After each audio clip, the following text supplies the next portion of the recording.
اگر کسی سے پوچھا جائے کہ ترکی کے سب سے مقبول اور سب سے بڑے صوفی شاعر کون ہیں تو فوراً ہی ان کی زبان پر حضرت جلال الدین رومی کا نام آئے گا۔ عالمی سطح پر تو 13ویں صدی عیسوی کے مشہور صوفی شاعر و مفکر جلال الدین رومی کو ایک منفرد مقام حاصل ہے۔ آپ کو یہ جان کر شاید حیرت ہو کہ ترکی میں ایک صوفی شاعر ایسے ہیں جنہیں رومی سے بھی بڑا عوامی شاعر مانا جاتا ہے، جو گزشتہ 700 سال سے ترک باشندوں کے محبوب اور مقبول ترین شاعر ہیں۔ ہم بات کر رہے ہیں 13ویں صدی عیسوی کے معروف ترکی صوفی شاعر یونس ایمرے کی۔ تصوف اور روحانیت کے حوالے سے یونس ایمرے کا کلام، ربائی، گیت، نظمیں، غزلیں نہ صرف ترکی بلکہ وسط ایشیائی ممالک بلقان، آذربائیجان اور البانیہ میں بھی زبان زد عام ہیں۔ کہا جاتا ہے کہ ابھی یونس 9 عمر ہی تھے کہ اناطولیہ میں سخت خشک سالی پڑی۔ ان کا گاؤں بھی اس خشک سالی کا شکار ہوا۔ یونس کو اپنے سے زیادہ دوسروں کی فکر تھی۔ یونس ترکی کے معروف صوفی بزرگ حاجی بکتاش ولی کی درگاہ کے لیے روانہ ہوئے۔ رقم پاس نہیں تھی اور درویش کے پاس خالی ہاتھ بھی جانا نہیں چاہتے تھے، اس لیے جنگل سے کچھ پھل توڑ لیے۔ حاجی بکتاش بہت پہنچے ہوئے بزرگ تھے۔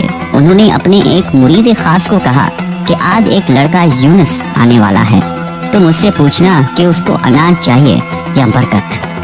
جب یونس درویش حاجی بکتاش کی درگاہ پر پہنچے تو حاجی بکتاش نے خود ان سے پوچھا کہ بیٹا تم گندم لینا چاہتے ہو یا برکت؟ یہ سوال انہوں نے 3 مرتبہ پوچھا۔ یونس 9 عمر تھے، اس لفظ سے نا آشنا تھے۔ انہوں نے پوچھا کیا برکت اتنی ہی جگہ لے گی جتنا کہ اناج؟ جواب ملا نہیں، برکت تو چھوٹی سی جگہ میں سما سکتی ہے۔ یونس کو خیال آیا کہ یہاں لوگ فاقوں سے مر رہے ہیں، ایسے میں اتنی چھوٹی سی چیز لے کر کیا کروں گا؟ یونس نے درگاہ سے گندم اور اناج کی بوریاں اٹھائی اور خوشی خوشی گاؤں کی طرف روانہ ہوئے۔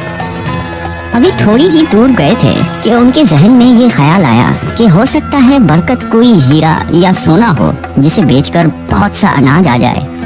یہ سوچ کر یونس درگاہ کی طرف واپس پلٹے، دوبارہ حاضر ہو کر برکت طلب کی۔ یونس کو جواب ملا کہ ان کے حصے کی برکت تو بکتاش سلسلہ صوفیہ کے دوسرے شیخ حضرت تابتوک ایمرے کو بھیجی جا چکی ہے۔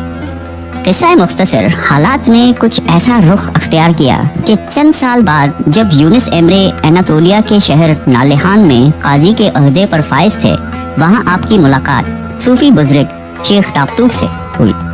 یونس ایمرے نالہان شہر کے قاضی تھے، عدل قائم کرنا ان کی ذمہ داری تھی۔ یونس ایمرے عدل کی فرہمی میں کسی رعایت کے قائل نہ تھے۔ قاضی یونس ایمرے کے فیصلوں اور کئی اقدامات نے جلد ہی نالہان شہر کے عوام میں ان کی دھاک بٹھا دی۔ نالہان شہر میں صوفی بزرگ تابتوک ایمرے کی درگاہ بھی تھی۔ یونس ایمرے کی تابتوک ایمرے سے بطور قاضی کئی ملاقاتیں ہوئیں۔ یونس پر صوفی تابتوک ایمرے کے صحبتوں کا کچھ ایسا رنگ جما کہ انہوں نے تابتوک ایمرے کی شاگردی اختیار کرنے اور ان کے حصول علم کے لیے قاضی کے منصب سے استعفیٰ دے دیا۔ تابتوک ایمرے سے آپ نے قرآن و حدیث کے علوم اور روحانیت کے اسرار و رموز سیکھنے کے لیے 40 سال ان کی خدمت میں گزارے۔ تابتوک ایمرے نے یونس کو بہت سخت مجاہدوں سے گزارا۔ یونس نے کئی سال تک درگاہ کے لیے لکڑہارے کے فرائض بھی سر انجام دیے۔ اسی دوران یونس کی شادی بھی تابتوک ایمرے کی بیٹی سے ہوئی۔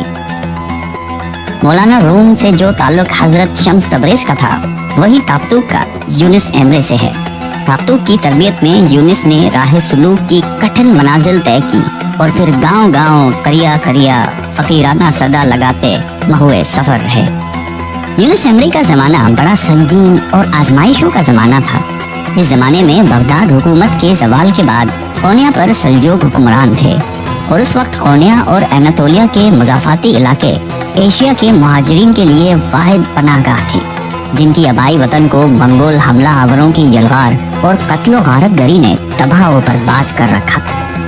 یونس ایمرے کے بارے میں کہا جاتا ہے کہ وہ بہت شیریں گفتار اور لحن داؤدی کا سا کمال رکھتے تھے۔ اس وقت مولانا رومی کا کلام فارسی زبان میں ہونے کی وجہ سے عام لوگوں کے فہم سے بالا تر تھا۔ یونس ایمرے کے ہاں ذریعہ اظہار عام لوگوں کی یعنی دیہی علاقوں میں بولی جانے والی ترکی زبان میں ہی تھا۔ زبان سادہ،